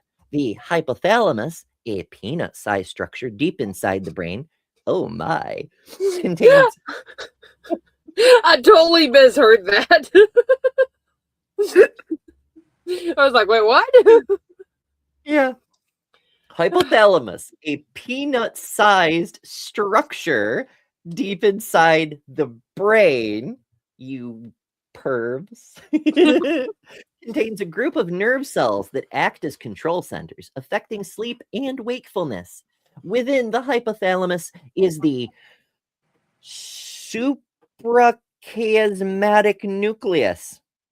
One of those, a cluster of thousands of cells that receive information about light exposure directly from the eyes and control your behavioral rhythm. Some people with damage to the SCN sleep erratically throughout the day because they're not able to match their sleep-wake cycle or circadian rhythms with the light-dark cycle. Now, a caveat on that. We all know jet lag is a thing, and it's true. You can also get jet lag from altitude, not just east-west time zone issues, because of the change in light. But it isn't strictly the change in light that determines your circadian rhythm. Your body does get used to a cycle. That's why jet lag exists. Yeah. Most blind people maintain some ability to sense holy shit, this is circular as hell. Like, we have a model that you're sensing light, and then someone points out blind people exist. And so we're just, oh, well, they have like some ability to sense light. It's probably fine. Like, don't think about it too much. Holy shit. Now, you can feel light on your skin the same way you can feel heat and pressure and other things. It doesn't mean that you're sensing light. That said, sunlight is important to the production of vitamin D, which is important to immune system function and a bunch of other things. So you do sense light, but not in a your nervous system is aware of it kind of way. It's a you kind of sort of photosynthesize. You just don't make glucose the way a plant does. You only make like this one useful chemical. The brainstem, which is made up of structures called the pons, medulla, and midbrain, even though it's in the end brain, but never mind that, controls the transitions between wake and sleep. Sleep-promoting cells within the hypothalamus and the brainstem produce a chemical called GABA. No, just GABA. GABA, G-A-B-A. We're not trying to pronounce that one, I suppose. It reduces activity in the hypothalamus and the brainstem. It knocks you the fuck out. Brainstem, especially the pons and the medulla, also play a special role in REM sleep because they have already lost their religion. It sends signals to relax muscles essential for body posture and limb movements so that we don't act out our dreams. Asterisk. My goodness. Well, this is explaining the mechanisms of sleep, which is very, very fascinating. But it's also we got a quick overview of why we sleep. It's to clear toxins. It's for all the systems to be able to reset and go through the rhythmic process. It's a recharge generally. The big problem I have with that is that response that keeps you from acting out your dreams is why you can run around in your dreams looking for a bathroom for hours and hours and not be able to find one because you're not going to be able to pee. Your body will not let you. So you're going to be holding it and running around in your dreams looking for a place to go to the bathroom, and you just won't be. You just won't be satisfied. I do have trouble being satisfied in my dreams. I don't know. I don't have dreams like that. Maybe it's a manifestation of the whole ace thing, or maybe it's because I was so promiscuous in my youth that like I'm just there's nothing there. I dream about like flying or being trapped in a bouncy ball, which is also kind of like flying. I just can't control it. Or like visiting alien planets where the trees are purple, which was a weird experience when I came across my first purple tree here on Earth. I was like, holy shit, the aliens are real. Like, I don't know. Maybe it's things that we're interested in, things that we're preoccupied with, or things that upset us, that trigger our dream formation. Like, dream is not the same as sleep, but dreaming is a typical component of sleep. I realize not a lot of people remember their dreams. There's a few different reasons for that, and we can get into the science of why that is another day. It's one of my research projects when I was doing neurology is how brainwave patterns are critical to memory access, but that's a whole other thing.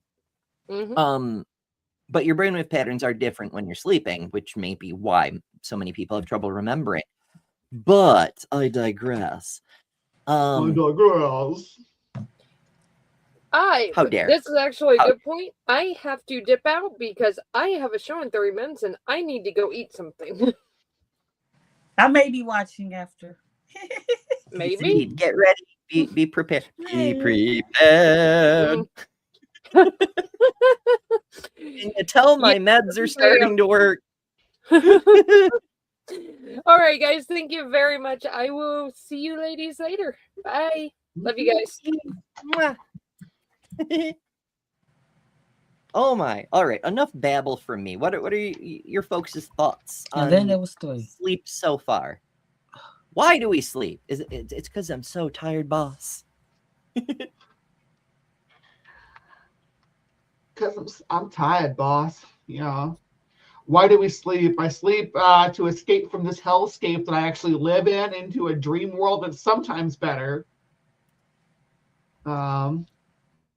Not that everything's bad in this world. I want to give a big shout out to Amber Glenn, the queer figure skater that's doing pretty kick ass at the Olympics.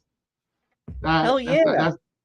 That's I less love bleak. how much she's pissing off the MAGAs. Like, and she's like the acceptable kind of queer that they pretend to be okay with. Oh, gays and lesbians, those are fine. We don't have any issues. But as soon as you see a lesbian couple kissing at the Olympics, holy shit, this is, I don't even know what their issue woke. is. It's woke. Everything's woke. When did the Olympics get woke? Oh, bloody hell. And she's not like she doesn't like rub it in your face, and she's not like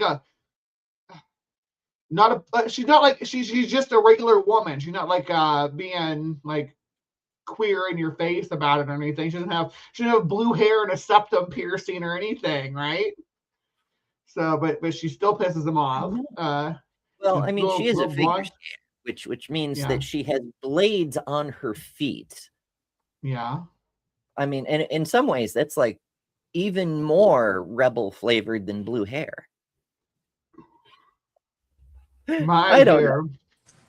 I've never had blue hair. I've had purple hair. I've had pink hair. No, I've had blue hair. I had blue hair, but I had blue hair before I transitioned. So I was like presenting as a fella with blue hair. In case anybody didn't know I was queer. I always just wear hair extensions. Yeah. Okay. If I want to change my hair color, I don't really dye my real hair. I used to have like a blonde or a red back in the day, but I don't anymore. Basic white bitch shit. I like the idea of colored hair. It just, once I start doing it, I want to do it like all the time, and I won't want to like spend a day dyeing it and then have it for one day and then want to change colors again. So I'm just like, I should probably just stick with wigs for that. Like when I went. But I'm saying I wear wigs or get hair extensions.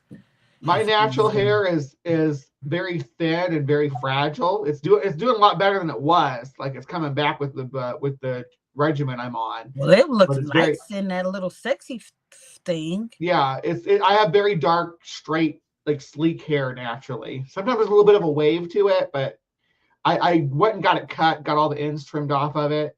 My hair is a little fader. It's black, like a dark brown, but it used to be darker than this. But I guess I'm older. Yeah. As dark as what it used to be.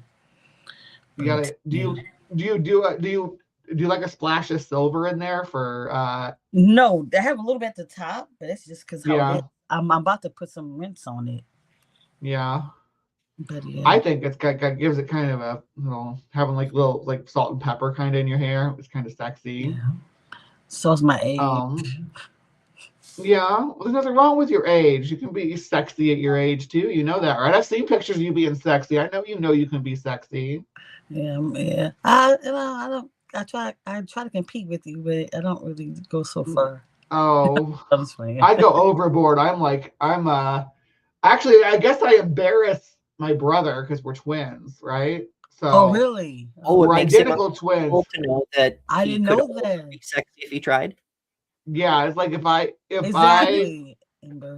post pictures of myself in like when I was getting all the new swimsuits and stuff, and I was posting those, that really got him all worked up. He's like, "Why you got to be posting all these half naked pictures?" That's a whole other discussion.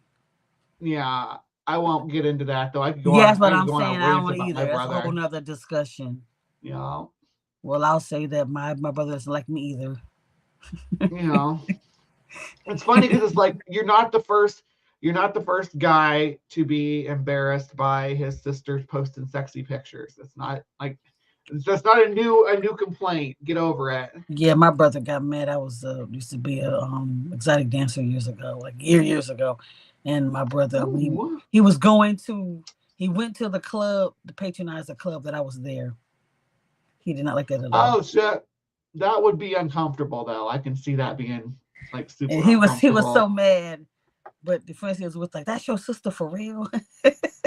Your real sister? You need to stop doing this, Kelly." Yep. I can definitely see like seeing your sister at the strip club stripping. He did not like that at all. He was very mad. But you was going to see some other girl though. Yeah, what's she been looking over here? Look over there. Don't look at me. Yeah. I had a friend whose sister I used to give a ride to work because she was a stripper. But when I go in there, like to drop her off, because I go in and have like a beer or whatever when I drop her off. This is like when I was maybe like 24.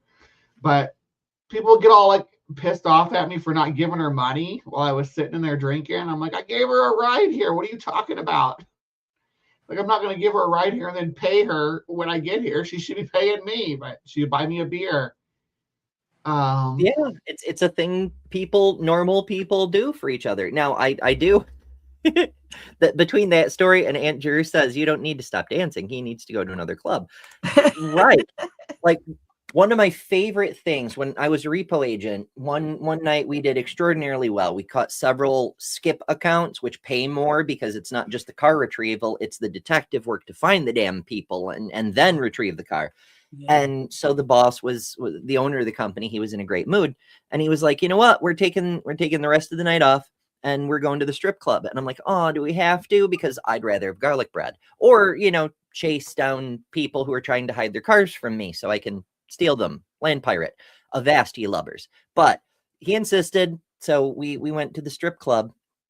First, we went to the one here in New York. It's different in every fucking state. But here in New York, you can either have topless with alcohol or full nude, but no alcohol. So first we went topless because he wanted to drink and whatever, fine, yay.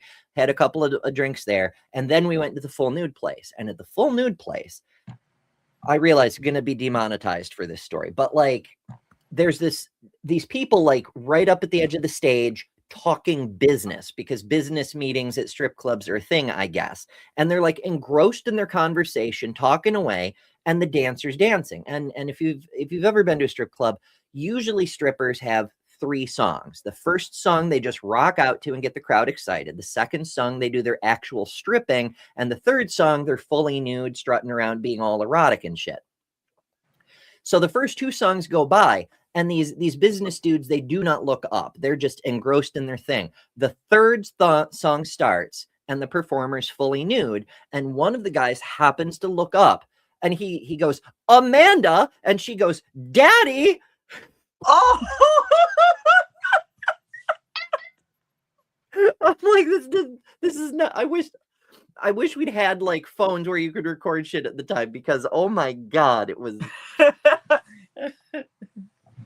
Yeah, that was like one time where my mom and I went for some bachelorette party, man. But anyway, it was a few of her students, so she said she had to walk up this leave. She could not deal with her. She's like, I cannot deal with seeing my students on stage. She was like, I'm sorry.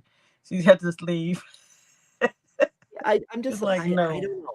I get why it would be awkward because it's in a situation where you're supposed to be attracted to the dancer or whatever, and suddenly it's your offspring. But also, like, Aunt Jer has a great question. Where do you put the money at a fully nude strip club? There's 2 possible options. One is people like to ball up the bills and throw them and then there's like a helper that will like clean them up off the stage so that the performer can keep performing. The other is they do a situation where you make the stripper come take them, and sometimes she'll use her fingers, but sometimes she'll use her mouth, and there's a couple strippers I've known that can actually use other parts of their bodies to actually, like, I knew one girl who, like, she had muscles on her chest, and she could like flex and like close her. She could take dollar bills from people with her cleavage. She actually stapled, and she actually stapled the money on her, and they gave her like a little extra, because they was like, I'll staple the money on me, and it was like, it was just giving like 20s and stuff, like it was water. I was like, I need to do that. That's pretty wild, I guess. But yeah, so there's a couple options. But yeah, I've never understood the feeling of weirdness. And again, maybe it's my aceness. Maybe I'm just more interested in garlic bread. I don't know. But like in high school, a friend of mine was dating a stripper, and like half the guys thought that made him the coolest person ever, and half the guys thought that made him the biggest loser ever. And I couldn't understand either perspective. I was like, why? She has a job. So what? You know, they're like, well, it's like shameful. Why? Tell me, why is it shameful, bestie? What exactly is your... I thought you liked girls. I don't know. I just don't get the insecurity about it. Like, I know we have a very Puritan modesty, purity culture even, you know, but why? People just feel weird about sex because they never talk about it. And they're like, there's this social thing that it's supposed to be awkward, but it doesn't have to be. It's okay for a guy to watch, but that's what I'm like. It's like a lot of double standards in society. Oh, that sounds cool. Yeah. Strip clubs have some of the best food, though. I'm gonna say that, man. I've heard that rumor. It is. I haven't found one They that got actually some serves lamb. food. But on the other hand, I don't go all that often because I'm not super interested. Oh, they got some good food. Man, I used to go like during like the lunchtime because they dance, but it ain't really that popular at night. And they had some good lamb chops. Certain days, man. But yeah. We are talking about everything else. About like meatballs or something. I don't get it, but whatever. Yeah. We are going off topic. No, that never happens, Kelly. Never. I know. We always stay on topic. That's why I come on here. We have emojis specifically for that. And Andrew says they might have garlic bread. Now, yeah, they do.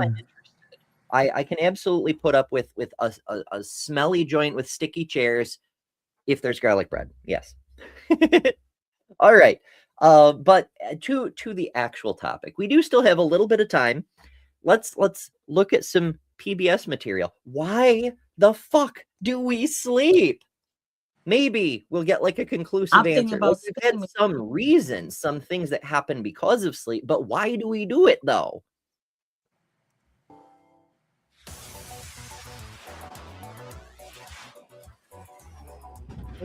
Volume. Where's my volume? It's got love. For many of us, the worst moment of every day goes something like this.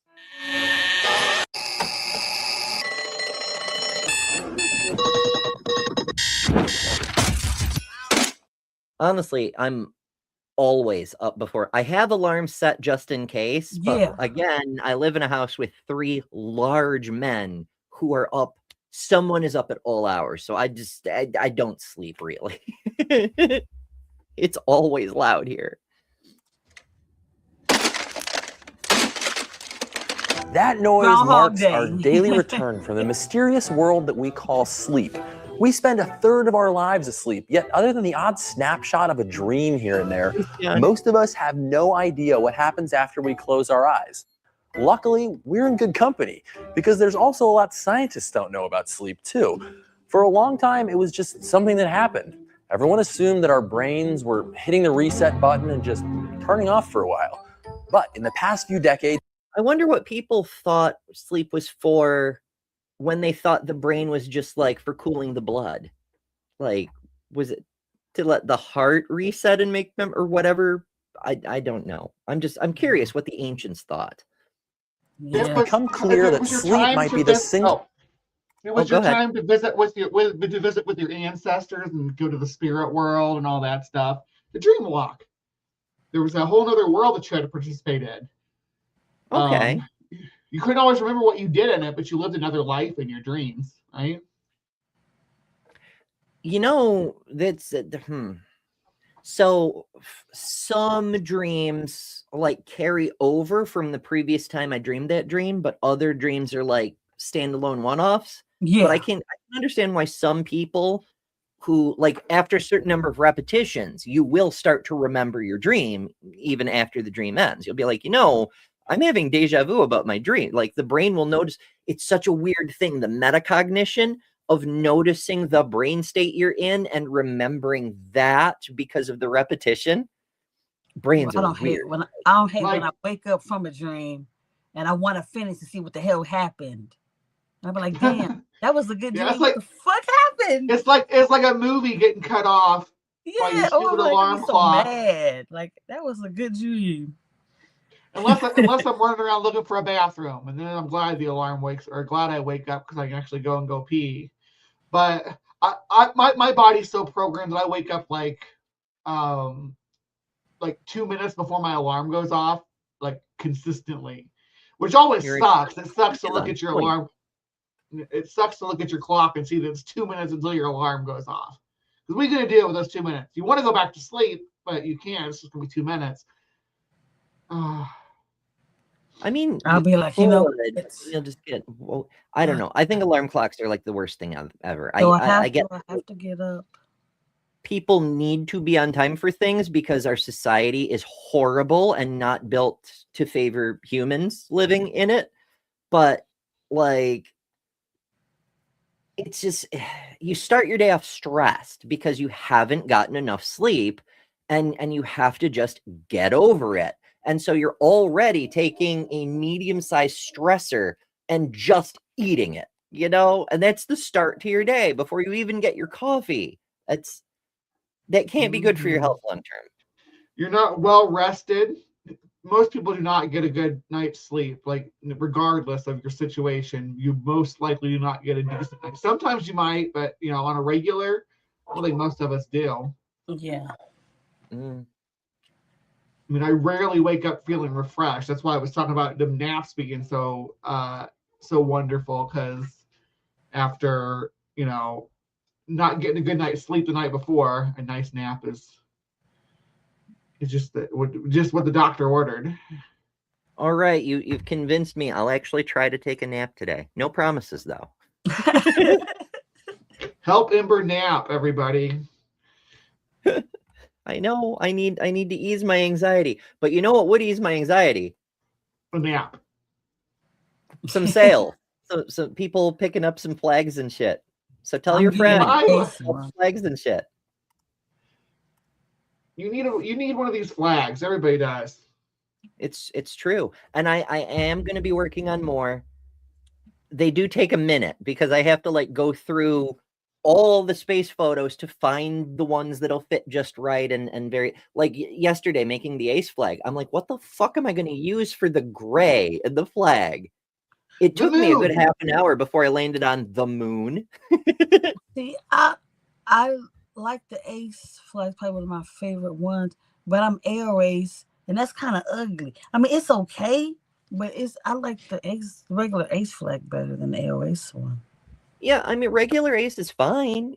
There's nothing, but I'm thinking about doing an arrow flag. I mean, I'd like to have most of them by Pride Month. I'm not sure how long it'll take me overall, but I don't know if you don't have to get a flag that you think is ugly, and I don't know if I'll make a flag I think is ugly because I'm I realize I don't have control over which stripes got designated where and shit. Yeah, the arrow flag is not as cute as the ace flag either. It's my opinion though. You could just have purple in it. Maybe like purple. So much. For example, I would have, assuming I had my choice of flags, I'd have both the intersex flag and the trans flag, even though both are covered in the current progress pride flag. I just, But the trans flag is so cute though. I like that. I like the trans flag. I know it is indisputably, people have talked about it for quite some time. The trans flag, for anybody who doesn't know, it was designed by a trans woman named Monica Helms. No relation to other Helmses that we may be familiar with from our community. But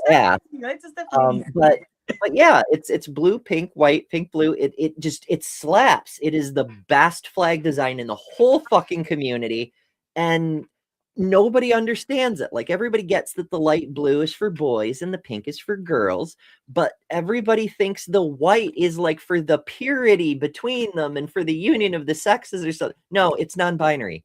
It's literally not either of the two options. It is non-binary. that makes sense. Yeah. That makes sense. Now, non-binary has a flag too, which I must confess I do not understand. It's so obviously I don't have the non-binary flag done yet. It's probably going to be next on my list because my oldest is an NB, and I was hanging out as I was presenting NB for a very long time. But it's basically the ace flag, except, why are you zoomed in? Don't be zoomed in. I want to see the whole flag. It's this flag, except you lose the gray stripe, move the black stripe to the bottom, and then add a yellow stripe. Or no, the yellow stripe goes, you know what? It's not important. There is a yellow stripe. And I'm like, I don't get why there's yellow and purple. It doesn't. Because it's Easter flag. I actually have an ace flag, but I do with it though. I'm not an ace flag. It looks like an Easter flag. That's what I think. Flag. Huh. Okay. Because my youngest is non-binary, so I have a lot of like non-binary stuff to support them. But I don't know what I did with it though. I don't know. Why is the non-binary? If we're gonna tangent, we're gonna do it right. Flag, hey. Like that. Hey, that sounds good to me. Okay, Wikipedia. The non-binary flag. Excuse me. The non-binary flag is a pride flag that represents the non-binary community. It was designed by Kai Rowan in 2014. The non-binary flag consists of 4 equally sized horizontal bars: yellow, white, purple, and black. There is no official or agreed upon proportion. The images in this article are 2:3 scale. The yellow stripe represents people outside the gender binary. The white stripe represents people with multiple genders. The purple stripe represents people who identify specifically as a blend of male and female. And the black stripe represents agender people. All cool representation, and literally exactly what the flag needs to have, and nothing that it doesn't. Love that. But why that arrangement? It's not aesthetic. Which colors would you rather have together? Which I don't know. I think I'd put the yellow next to the purple and have the white and black be on opposites. Oh, that sounds. Can you, when you do the yellow for your astral stuff, are you gonna use the sun? No, I use that for ace, and I'm trying to do different ones for every image, or at least somewhat different. So I don't know what I'm gonna use. Maybe Saturn. I'll think about it. Saturn yellow? I think a Saturn is like red, sort of, or orangish rust color. It's kind of like a dull yellowish, semi-orange-ish. I don't know. Maybe I'll steal the yellow from the original pride flag, the surface of Io. I don't know. Yeah. I'll play around, because part of it is there's like some yellow out there with each other too, you know. So you want an image that isn't fighting itself. But when I see, except for the black, when I look at these 3 colors together, I think of Easter: yellow, white, and purple. I can kind of get down with it. The black, you're right. I was thinking it was the yellow throwing it off, because it's adding like it's a clash in color. They're not complementary colors, even though that's the ace flag, yellow and purple. But that's not the ace flag, the intersex flag. See, I'm already getting my flags confused, folks. But it struck me as like the yellow being the wrong one. But now that you mention it, it's the black that I could see it being a legit flag if you take the black stripe off. Yeah, if you look at if you like look at what we're seeing here, and if you take the black as like part of a framing or a frame or something, and look at the flag as just the 3 stripes, it doesn't look that bad. Oh, Yeah. lavender. Okay, I was thinking, okay, that sounds interesting. But if the purple was more lavender, I'd like that too. Yeah. To go with the yellow. Of course, I'd like a softer yellow too, like a baby duck yellow instead of that bright yellow. Kind of make it pastels, I guess.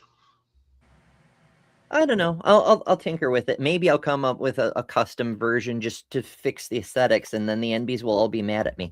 Edger says the lesbian flag is pretty. It's shades of pink and orange. It's true. It is. Yeah, it is. I like that. Well, the trans flag is a banger. The lesbian flag is probably. I wonder, I do still have like this is the master list. Oh, that's cool. Okay. Well, there's like a whole list of flags, but this is like the Reader's Digest version. And the lesbian flag is what is this one? What's the one with the fist? I want to see that one. To go back. That one right there. It's Queer People of Color. Oh, I need that one. The one right above it is the lesbian flag, though. Look at all that. That's nice. Yeah. Oh, this came up on last night's episode of The Humanity. I was looking at the leather pride flag or the rubber pride flag, and I was like, why are stripes kinked like that? I mean, I get it. It's kink, right? So I contacted all these different kind of flags. I got a friend that's Demi. I need to get her the Demi one. Oh yeah, there's all kinds. There's flags for fucking everything. But I But contacted if you get that original flag, wouldn't that represent everything though? the what now? The first flag you showed, wouldn't it represent everything though? I mean, technically, yes. Okay, that one right there. Yeah, that one. The progress. Well, this is the previous edition of the Progress Pride flag. There's I don't think we have it. Oh, there it is. The intersex inclusive pride flag. Okay. So this is theoretically everything, but the problem is that the way we've designed it, and Ashley Gavin makes a big deal about this too. It's like everything needs to be individually and specifically represented. That's one of the reasons there's pride flags for everything else, you know, because like I need that Queer People of Color one. That I need to have that one for myself. Can you scroll up just a little bit? There was one I wanted to look at. Yeah. The polysexual pride flag. I love that. I love those colors. It looks like those are the colors of the printers. Like old 80s printers where they just had the magenta, the yellow, and the See, I would want to get like a shirt that has something on there because I know can't post nothing, no flags or nothing around there. But you got that shit around the house, my. I also enjoy that gender queer flag happens to be the same colors that the Terps picked. I can use one of those flags for like a backdrop. I do like the gender queer flag colors. Yeah. Those are nice colors. I just love that, like it's they were the colors that the suffragettes used in the UK, which is why the TERFs picked them, but like the genderqueers were already using them when the TERFs showed up. And they're like, no, you can't have our colors. So when the TERFs are running around with their little green, purple, and white hearts, you're like, oh, you're genderqueer, yay. And they get so mad. They always put that shit in their posts too. I don't get on Twitter anymore, but that used to be something I'd run into a lot. I ain't been on Twitter in so long. They still do it. It's tragic, really. But c'est la vie. So he's talking about. We got to let go in a minute. Rubber pride. Yes, that's what I was starting to talk about. The flag, it has a kink in it. So I contacted a rubber person and I was like, why does your flag have a kink in it? I mean, I get it. There's a kink in it, but like everybody else, and he goes, I'm going to stop you right there. Think about this. Isn't it weird? Not that our flag has a kink in it, but the fact that your flags don't. You're all queer people, and yet the lines on your flags are all straight. And that's weird, isn't it? Like, is rubber, is that latex people too? Or? Basically, yeah. it's there's a bunch of different facets to it. There's impact play with the rubber toys. There's the rubber outfits, which aren't the same as like the leather outfits, but there's also like the vacuum sealing thing. There's a bunch of stuff in there. Yeah, because I do leather stuff as a dominatrix, but I don't I've never done the latex stuff. So I figured that was probably included with rubber, but there's also all the insertion stuff that can be rubber. So it's hard to say. I wasn't sure what it meant. The silicone stuff, it's okay. So there's rubber, there's silicone, there's glass. There's a bunch of different stuff you can do stuff with.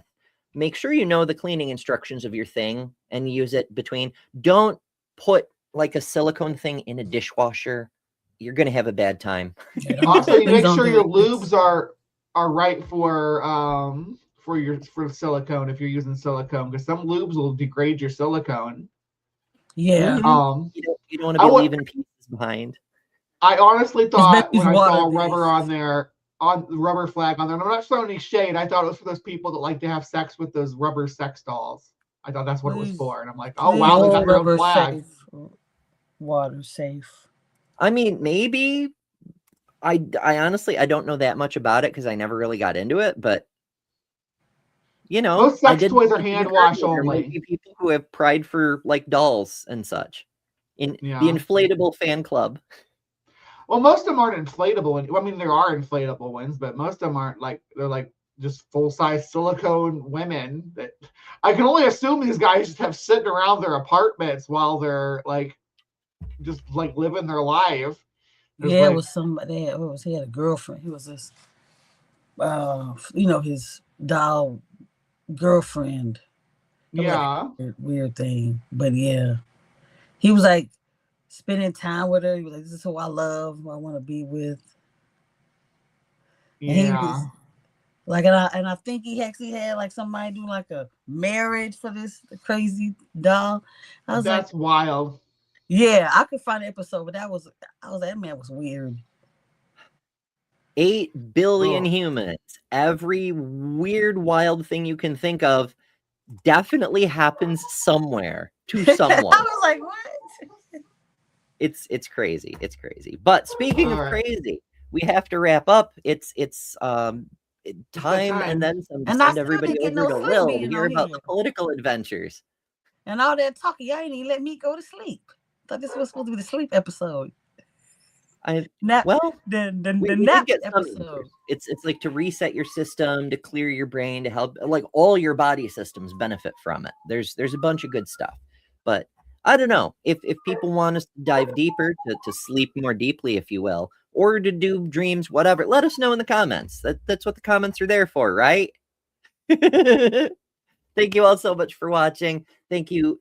Both of you for joining this side. Both of you for joining, especially Brie. It's so lovely for you to drop by.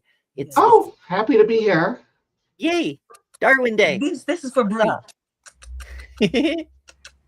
Let's see. What is this? Thursday? Tomorrow. Underground Railroad stuff and possibly a bonus show later today, depending on my health. We'll see. It should be an adventure. And of course, the word about the fundraiser on Friday. We love you so much. Mwah. Toodles. Have a good day. Thanks to all our patrons and top-level members for January.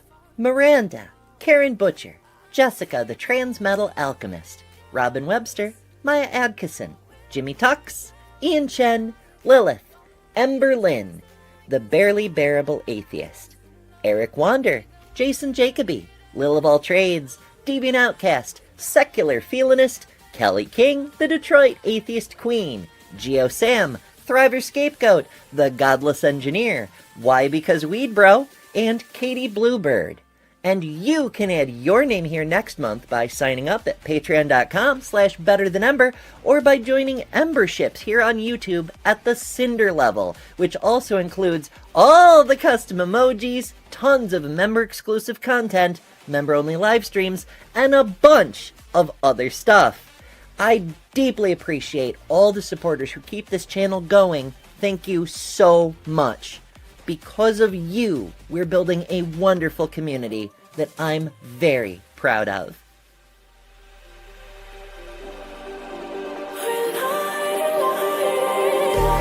Just like a spark that's breaking out. Can't make a stop, can't turn back now. We know that there's no room for doubt.